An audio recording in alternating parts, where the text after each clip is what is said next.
Bismillahirrahmanirrahim. Assalamualaikum warahmatullahi wabarakatuh.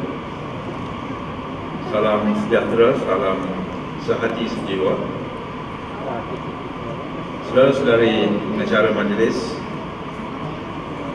yang berhormat Datuk Seri Tajuddin Abdul Rahman, Timbalan Menteri Pertanian dan Industri Asas Tani, yang berbahagia Datuk Seri Dr. Ismail Haji Bakar, Ketua Setiausaha Kementerian, yang berbahagia Datuk Ahmad Zakaria Ahmad Siddiq, Ketua Pengarah Jabatan Pertanian, jadi tuan rumah perhimpunan kita hari ini, rakan-rakan timbalan-timbalan ketua setiausaha, pengurusi-pengurusi agensi dalam kementerian, ketua-ketua bahagian, ketua jabatan dan agensi, dan semua ahli-ahli lembaga pengarah kita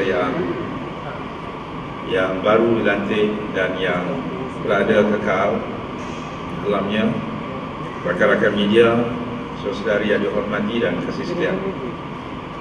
Pertamanya saya ingin merakamkan ucapan terima kasih kepada semua yang hadir, khususnya kepada Jabatan Pertanian di atas anjuran Majlis Berbuka Puasa pada petang ini. Tahniah Jabatan Pertanian. Dan kira hari ini yang paling meriah sekali, kerana selepas kita mengadakan perhimpunan bulanan yang kita buat dalam suasana yang lebih santai, dan selepas ini Jabatan Pertanian menyediakan imam untuk kita sembahyang bersama, kita berbuka makan. Jadi mau tak mau, siapa yang menganjurkan perhimpunan bulanan pada bulan puasa, dialah yang terhebat sekali. Tahniah dan syabas. Saya juga ingin mengalu-alukan kehadiran rakan-rakan daripada pelbagai agensi, termasuk ahli lembaga pengarah, kerana biasanya majlis himpunan bulanan ini adalah merupakan himpunan secara terutuh di peringkat kementerian. Kita tidak panggil rakan-rakan daripada ahli-ahli lembaga pengarah, tetapi setahun sekali agaknya kita mengadakan pertemuan begini untuk kita bertemu juga. Dan izinkan sedikit saya mengambil peluang, kerana setiap kali bila kita mengadakan himpunan bulanan, sesuatu yang diharapkan daripada menteri untuk menyampaikan mesej yang tertentu, yang selepas ini untuk kita dapat bincangkan bersama dan kembangkan bersama. Dan pada kali ini mesej saya adalah mudah, iaitu apa yang disebutkan menyemai keyakinan rakyat kepada kementerian, iaitu apa yang disebutkan ialah keyakinan yang dikaitkan dengan soal confidence, ataupun dikaitkan dengan soal apa yang disebutkan sebagai trust, di mana salah satu daripada perkara yang amat penting pada hari ini ialah persoalan yang dikaitkan dengan kepercayaan. Dan dalam dunia hari ini kita berhadapan dengan apa yang disebutkan trust deficit, ataupun hilang keyakinan dan sebagainya, yang menjadikan sebuah organisasi, sebuah kerajaan, sebuah negara berhadapan dengan soal keutuhan, integriti dan keyakinan mereka terhadap organisasi, keyakinan rakyat terhadap organisasi berkenaan.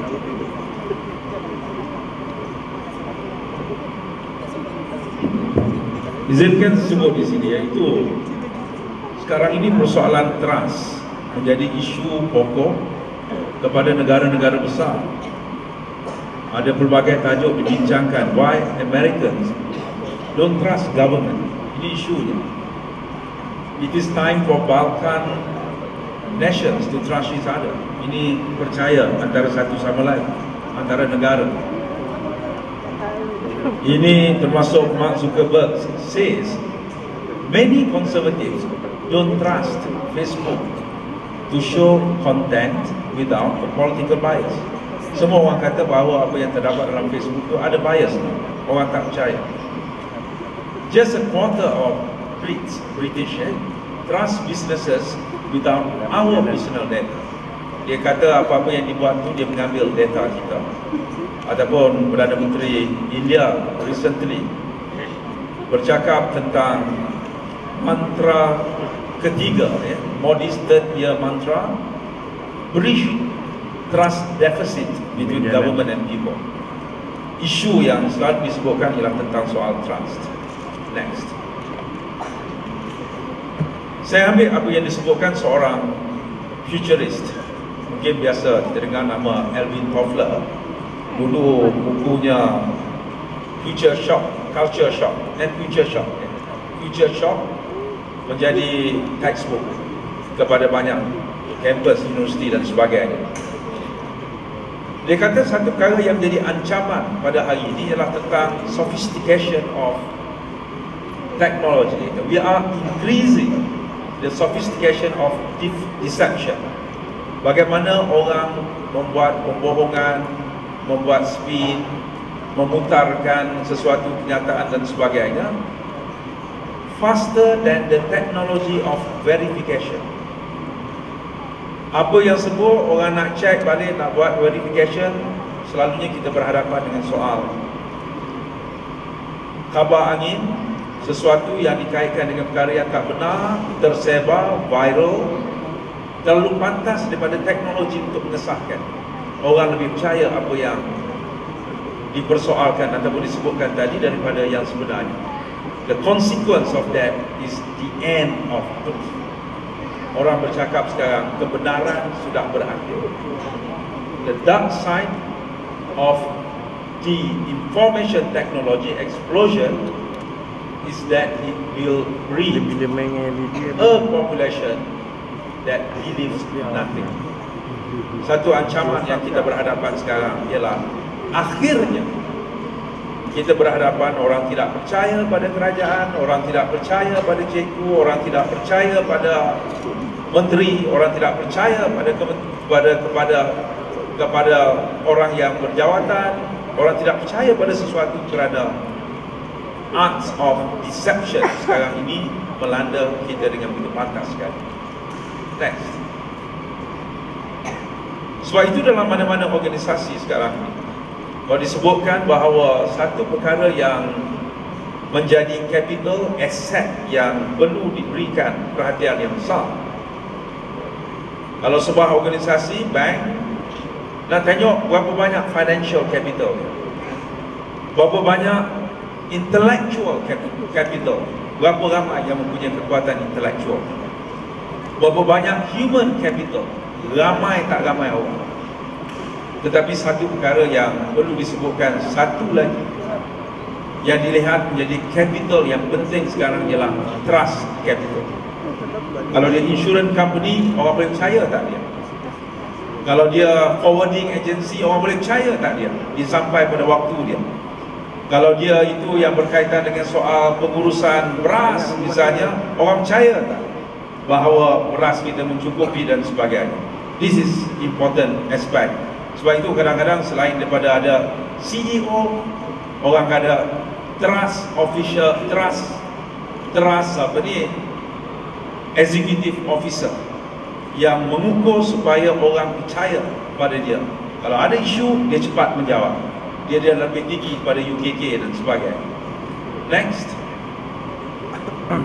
Trust determines our effectiveness as a ministry to serve the rakyat.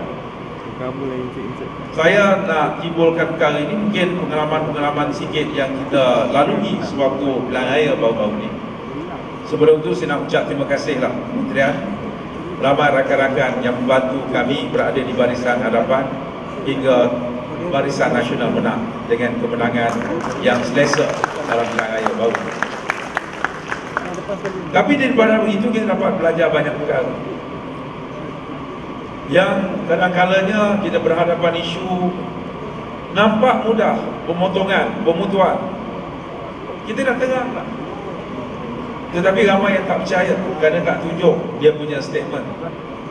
Ada yang perkara yang timbulkan tentang isu baru-baru ni saya pergi tentang kita bagi baja organik. Ada orang kata baju organik ni maling pun tak nak pakai.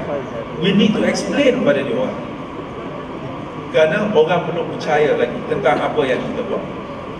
Sebab itu when the people trust us, it will be considerably easier for us to enact policy. Kalau orang percaya, senang. Kita buat, orang buat. Kita minta, orang buat. Kita buat dasar orang percaya. But when the people don't trust us, we will face significant hurdles. Kita akan berhadapan dengan banyak cabaran, constraints and controversies. Orang tak percaya. Jadi ini adalah perkara yang perlu kita berikan hal yang penting tentang trust. Next. How is trust born? Character. Pada bulan puasa ni, bagaimana kita membina antara satu sama lain, karakter kita, personality kita, our integrity, motive and intent with people. Sebagai kementerian yang hampir pada rakyat, karakter orang kita perlu dibangunkan supaya ianya sesuatu yang orang lihat, orang percaya pada dia. Competence. Kalau dia cakap pasal baja, dia tahu tak? Dia cakap pasal ikan misalnya, boleh tak nelayan percaya kepada orang perikanan, pada orang LKIM misalnya, tentang semua selok belok ikan, kerana kita kata dia ni adalah orang yang tahu dan pakar tentang bidang yang disebutkan, yang melihat our capabilities, our skills, results. Kita kena buat begini jadi begini, buat begini jadi begini. Kalau kita katakan kita buat JT, orang tak datang, there's something wrong tentang apakah yang kita bina, orang percaya ataupun tidak. Next. Ini semuanya how to overcome the trust deficit. Kita kata syndrome trust deficit. Orang semakin lama ada gap, makin lama tak percaya, makin lama tak percaya. We have to be open, we have to be honest, we have to be competent, we have to be reliable. Kita buat, orang percaya. Be concerned about other people's welfare, tentang kebajikan semua. Ini kementerian kita banyak menyentuh tentang soal nelayan, soal petani dan sebagainya, supaya mereka close pada kita. Saya ingat apabila saya mendapat laporan yang mengatakan sokongan orang di kawasan Sungai Leman dekat Sungai Besar di kalangan petani dan nelayannya rendah. Saya terus pergi sana berjumpa. Waktu itu hujan lebat. Dapat jumpa dengan sekumpulan. Pertama sekali saya tanya, apa pandangan anda tentang AIDA? AIDA ialah agensi yang menguruskan tentang soal padi di sana.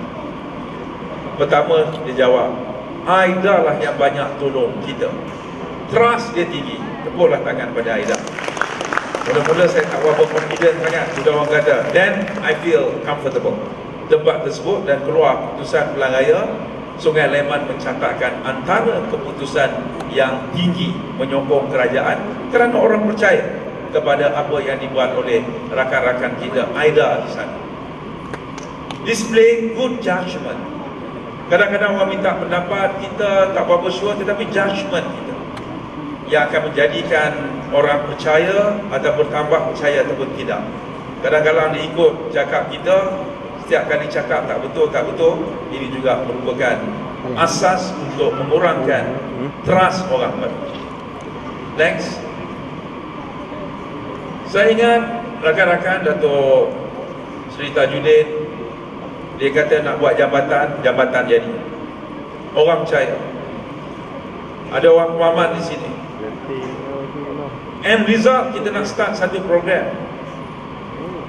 Kerana bila saya katakan berhadapan dengan kementerian lain, KPDN KK, dia kontrol harga ayam. Yes. Harga ayam tak boleh lebih daripada harga ceiling pada waktu perayaan RM10.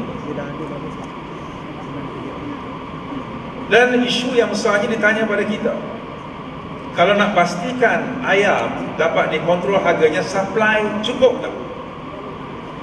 Of course kita akan tanya veteriner, sebab dia boleh menjangkakan ayam ada hari ini kerana apa yang sudah diternak sejak 40-45 hari yang lepas. Kena kira tolak mati, tolak apa sebagainya cukup? Yes, cukup. Tetapi kenapa harga tinggi?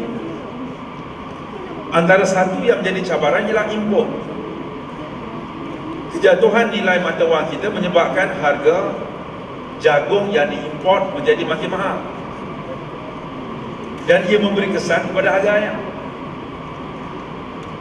Dan kalau orang tanya apa dia program jagung kita, kita tidak ada lagi program menanam jagung. Semua jagung bijiran untuk makanan ayam kita import almost 100%.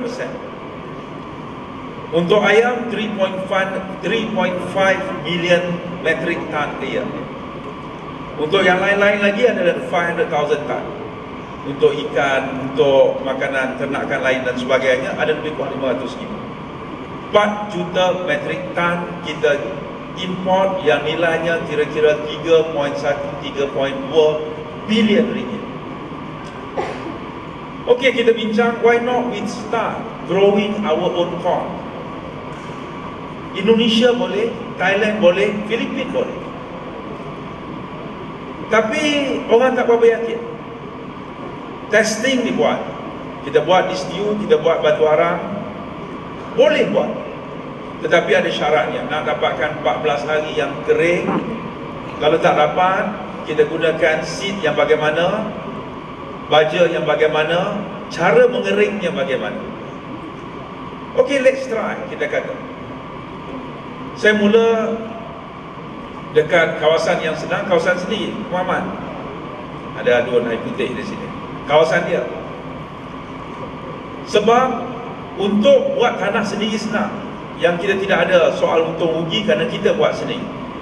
Tetapi kita katakan bahawa untuk mendapatkan 4 juta metrik ton bagi menggantikan import, kita memerlukan tanah seluas 400,000 hektar. Orang sekarang tak boleh bayang 400,000 hektar itu seluas mana?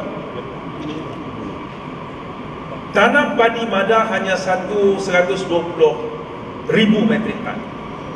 120,000 hektar. Mada, betul? Lebih kurang 120,000 hektar. Kadar ada berapa? Lebih kurang 30,000 hektar. Aida lebih kurang berapa?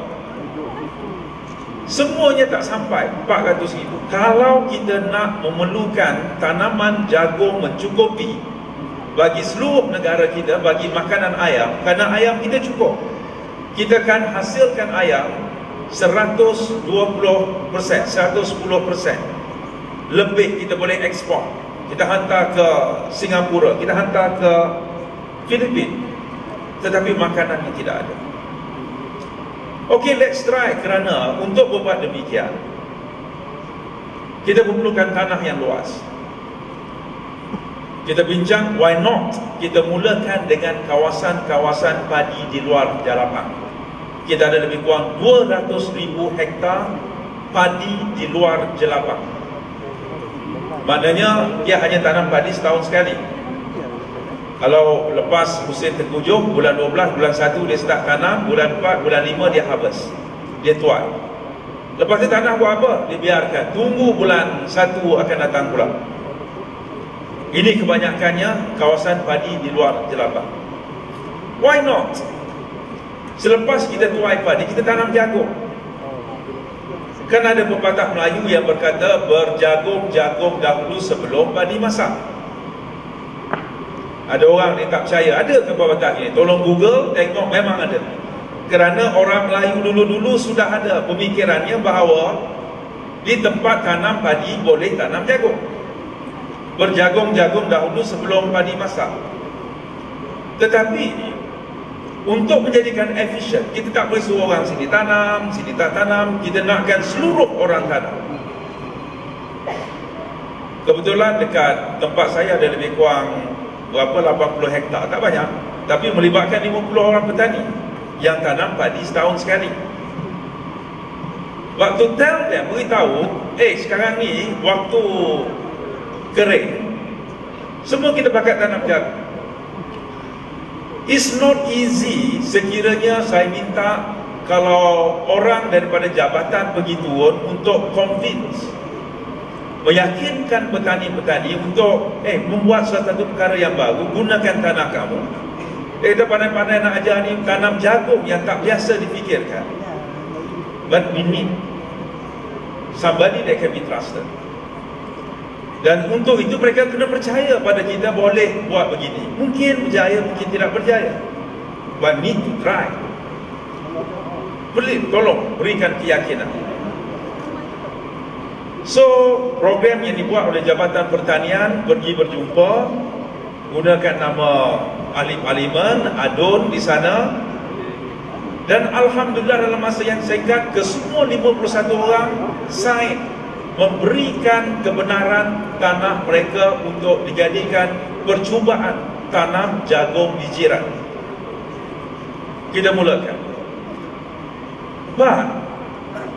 Saya kata untuk meyakinkan, kerana dalam masyarakat di Terengganu mereka selalu terbahagi. Orang parti ni, orang parti ni, kadang-kadang dia dengan sebelah dia ada cerita-cerita lama dan sebagainya. Untuk memberikan mereka trust pada kita memerlukan proses yang lama. Percaya, sebelum ni ada banjir, kita katakan banjir ni kita kena ada satu model, kita buat model, tetapi kemudian kita tambah lagi. Tuan-tuan, eloklah ambil insurans banjir. Orang kampung nak suruh ambil insurans, kena bayar berapa? RM74. Tak apa, saya kata tuan-tuan bayar RM50, saya carilah RM20. To get them to pay RM50 for something that we don't know is going to happen or not. It's not as easy, kerana orang jual insurans jual angin, benda yang tak ada. Dengan mengatakan bahawa kalau berlaku banjir dalam masa seminggu RM1,000 bayar.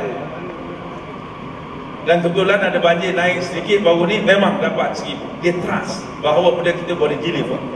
Dan because of that, dia percaya kalau kita katakan, tuan-tuan, sekarang ini berjagung-jagung dahulu sebelum padi kita boleh tanam, we need a trust daripada mereka, pengalamannya, kerana ianya memerlukan bukan sekali cakap, tetapi memerlukan proses yang tertentu yang diperlukan, terutama sekali di kalangan-kalangan kita yang berada di bahagian di bawahan, yang bertemu dengan rakyat, membina trust, itu penting. Dan saya percaya banyak lagi pengalaman-pengalaman lain di Mada, di Kadar, di Aida dan sebagainya. Kerana orang percaya pada kita, dia akan ikut apa yang kita kehendaki bagi tujuan yang baik. Next. Building trust by fulfilling our promises. Kadang-kadang bukan promise, kita kata saya cuba. Saya bercakap di Sungai Besar last kali, hari yang terakhir 16 hari bulan, pilihan raya 18 hari bulan, 16 hari bulan, berjumpa dengan orang Cina. We have problem sebelum ini bahawa masyarakat Tionghoa tidak begitu dilihat menyokong kerajaan. Sebab kita kata bahawa tuan-tuan dan puan-puan, this is about trust, kepercayaan. Saya pada hari ini saya datang meminta tuan-tuan di kalangan nelayan Cina. Bukan saya cakap mau minta tolong, saya kata bukan minta tolong. Ini election saya rasa boleh menang, BN boleh menang. Why? Sebab ada dua parti lawan BN. Satu PAS, satu Amanah. Orang Melayu tak ada suka government, dia mesti sokong PAS. Orang Cina yang tidak sokong government, dia sokong Amanah. Bila dua pecah, no way dia boleh menang lawan BN. Saya cakap macam tu. Saya dah tanyalah, minta kebenaran daripada ketua. Saya cakap macam ni macam mana? I don't want you to help me, don't worry. Saya cakap Menteri Besar Azmin pun satu kali dua kali dia pun tak ada confident. Wan Azizah pun tak ada turun. Itu Rafizi Ramli pun tak turun. Nurul Izzah pun tak turun. Dia tidak ada confidence, saya kata. But this is the time for you to help yourself. Ini masa tuan-tuan tolong diri sendiri. Dia cakap macam mana? Sekarang saya sudah susah untuk bercakap, untuk membela tuan-tuan, untuk bercakap di atas. Kerana di atas akan bertanya, kita tolong dia orang ni, nelayan ni, isu bot dia, isu dia kena tangkap, isu dia apa sebagainya, isu bungkat dia nak pakai. Can we trust them? Boleh percaya tak? Dulu kita kata macam-macam kita buat sampai waktu Budi tak sokong. Saya kata sekarang ni, boleh, can we trust you? Sebab saya kata, tuan-tuan minta berusaha supaya 2 nelayan yang ditahan pada 3 bulan yang lalu oleh pihak berkuasa Indonesia pergi ke sana. Kita cuba, sebab tuan-tuan ada kes yang mengatakan sebenarnya bukan masuk ke kawasan sana tetapi duduk di kawasan yang dipertikaikan, diheret ke masuk sana. Okay, we fight. Dan mereka dijatuhkan hukuman. Dan pada waktu itu pemimpin daripada parti pembangkang DAP kata ini tak boleh keluar. Kalau boleh keluar saya keluar berlari telanjang lah. Kalau ini boleh, kalau ini government boleh bebaskan. Nasib baik tak ada orang minta supaya orang berkenaan tu keluar lagi telanjang. Mungkin lepas bulan puasa kita boleh buat.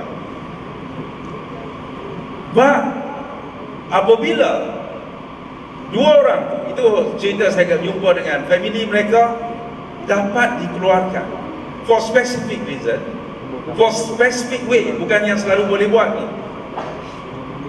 Dan kita beritahu bahawa ini nothing to do dengan election, kerana kita usah perkara ni 3 bulan. Dan bukan kerana hanya nelayan di Sekincan. Ada 5 nelayan Melayu daripada Pontian, di keluarga Pontian di bawah.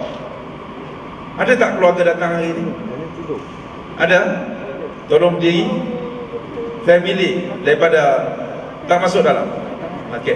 Mereka ada tepukan pada 5 orang nelayan Melayu Sekincan. Bukan saya kata kerana ini, tetapi usaha kerajaan untuk mencari yang terbaik.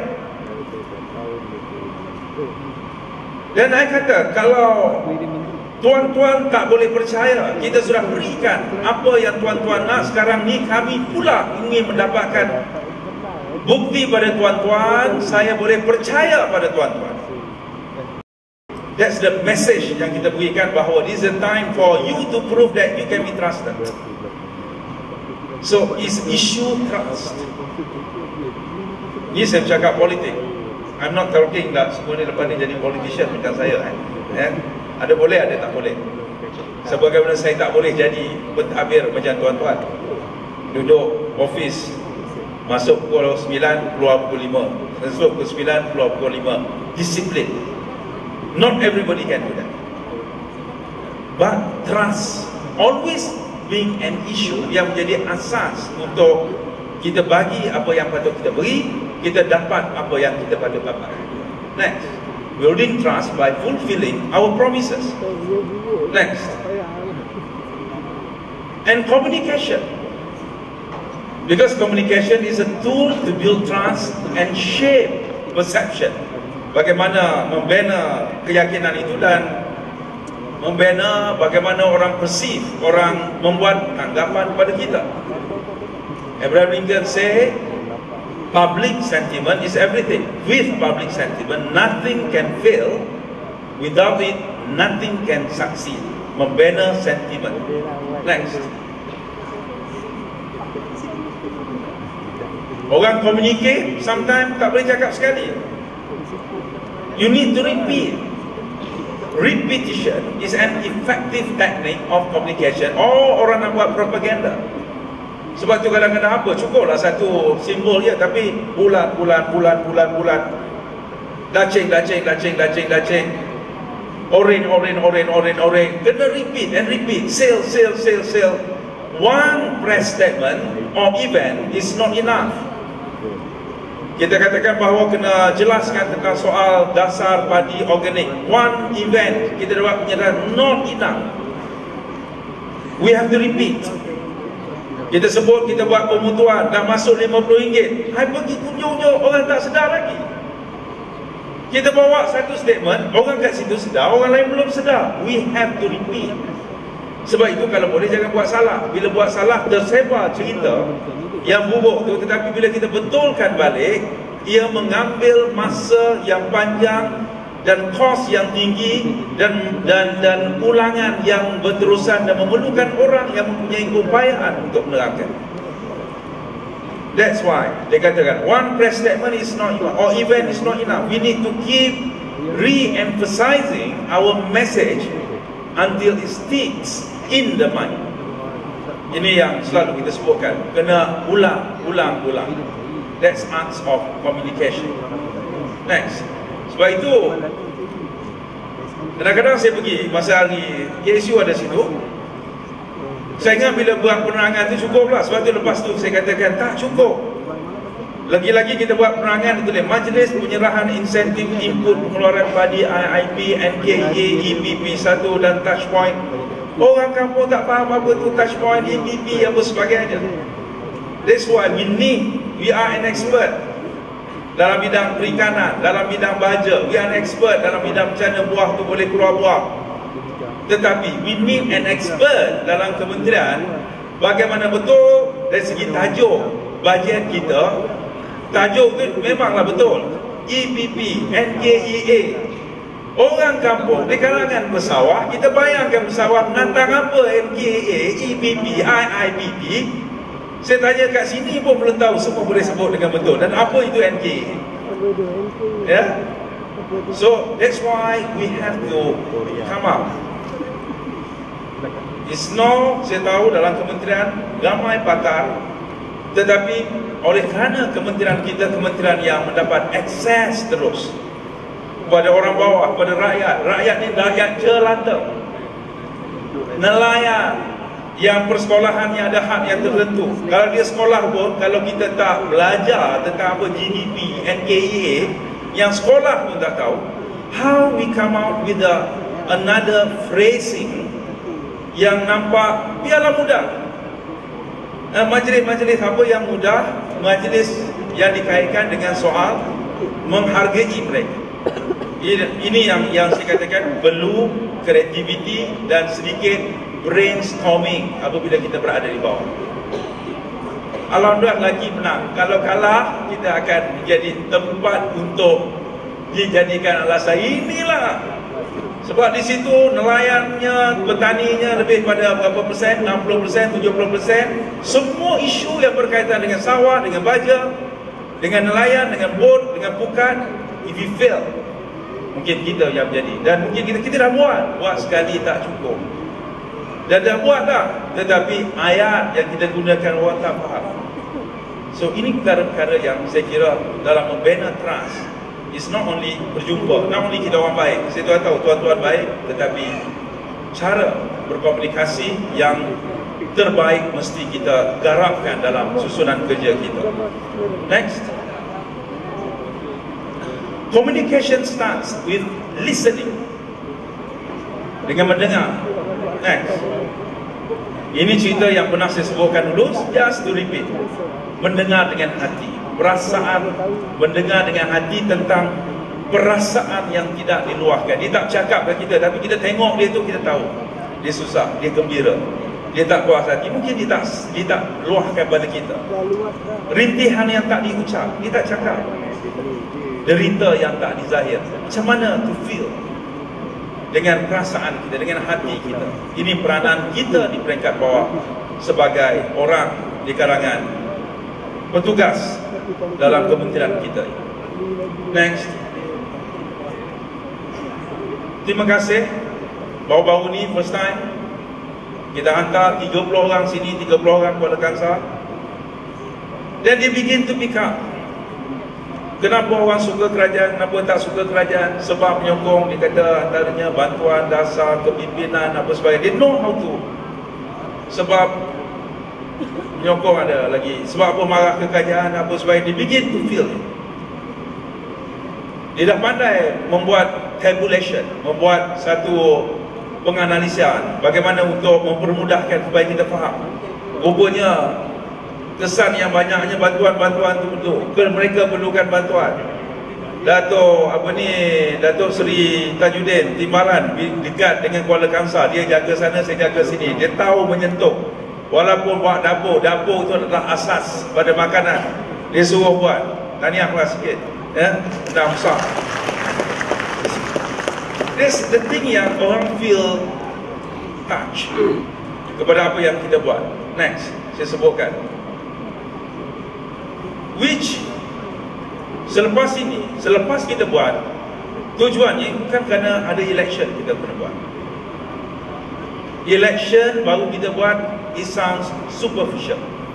Ianya hanyalah pada waktu yang tertentu, yang mungkin dilihat tidak genuine. Tetapi bagaimana kita membina keupayaan di kalangan pegawai kita mendengar dengan hati, merasakan perasaan yang tak diluahkan tadi. Dan bagaimana kita membina suatu reporting yang baik. Kita ada 20-30 orang pegawai kita di setiap daerah. Veterina ada di situ, DOA ada di situ, LKIM ada di situ, Jabatan Perikanan ada di situ. Tapi semuanya berperanan untuk mendengar, listening pada perasaan tadi. Bagaimana ada arahan, kita beri maklumat dan sampai kembali. Pergi pada KSU, KSU understand this. Inform the ministers. Ministers perlu argue di peringkat kabinet kalau perlukan bajet tambahan ataupun perubahan dasar yang perlu dibuat base kepada apa yang dikehendaki oleh rakyat. Tetapi we need the system untuk orang mendengar dan membuat report pada apa yang mereka dengar. Reporting is not only based on the normal ataupun conventional way of reporting. Berapa dah belanja, berapa persen dah belanja, KPI kita sudah belanja 100%. Cukup ni masih tak belanja 50%. Cara kita mengukur KPI berdasarkan belanja itu tidak cukup. Tetapi mendengar perasaan, luahan hati adalah merupakan, dan cara kita melaporkan perlu kita bina perkara baru selepas. Next.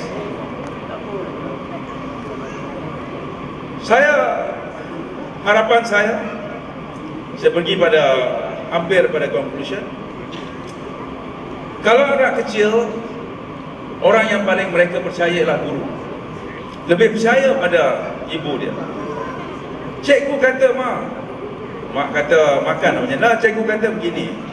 Dia lebih percaya kerana dia trust cikgu. Ataupun orang kata, doktor kata.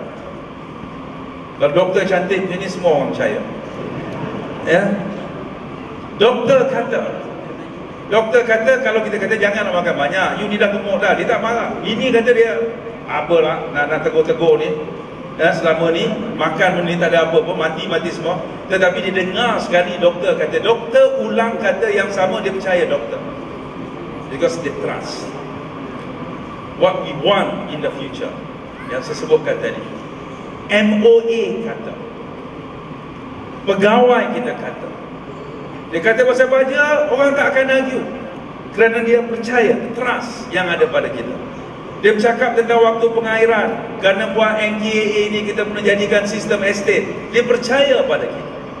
Ada waktu soal bagaimana menguruskan anjing pada waktu berlakunya wabak rabies misalnya, apa yang patut dibuat. Mereka yang mengendalikan ikan, yang mengendalikan ternakan lebah dan pelbagai lagi, dia trust MOA.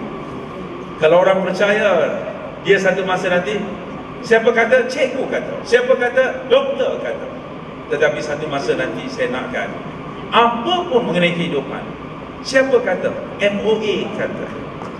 That's the brand yang nak kita. Next, in a world, dalam dunia suffering from a trust deficit syndrome, orang banyak tak percaya dah. Tak percaya kerajaan, tak percaya menteri, tak percaya pada pegawai, tak percaya pada apa sebagainya. Being the most trusted organisation, menjadi organisasi yang paling dipercaya. Mada, kada, kita sebutkan lagi LKIM, kita sebut bank kita, is a big competitive advantage. Ini kita beritahu. Sebab kalau orang kita lebih, tak apa. Saya pergi, saya dapat selesaikan. Orang lain tak boleh selesai, kami selesaikan. Kita kena ingat, waktu orang dah semula hilang apa yang disebutkan trust deficit syndrome yang makin membesar, menjadi kumpulan organisasi yang dipercayai akan menjadikan kita kelebihan kepada orang yang lain. MOA logo should be a signature of our promise, sebagai signature tentang janji to our stakeholders, kepada mereka yang stakeholders kita yang terlibat dengan kita. So pada hari ini, let's make our signature under logo kita worthy of people trust. Orang percaya pada kita. Asas pada perbincangan message kita, please work together to build our trust capital. Kerana ini adalah merupakan kekuatan kita yang sebenarnya di masa depan. Terima kasih. Terima kasih. Saya ucapkan selamat meneruskan ibadat puasa dan saya ucapkan juga selamat menyambut Hari Raya Aidilfitri yang sudah tidak berapa lama lagi. Maaf zahir dan batin. Semoga Allah menyatukan kita, menguatkan kita semua dan memberkati kita semua. Wabillahi taufiq wal hidayah. Wassalamualaikum warahmatullahi wabarakatuh.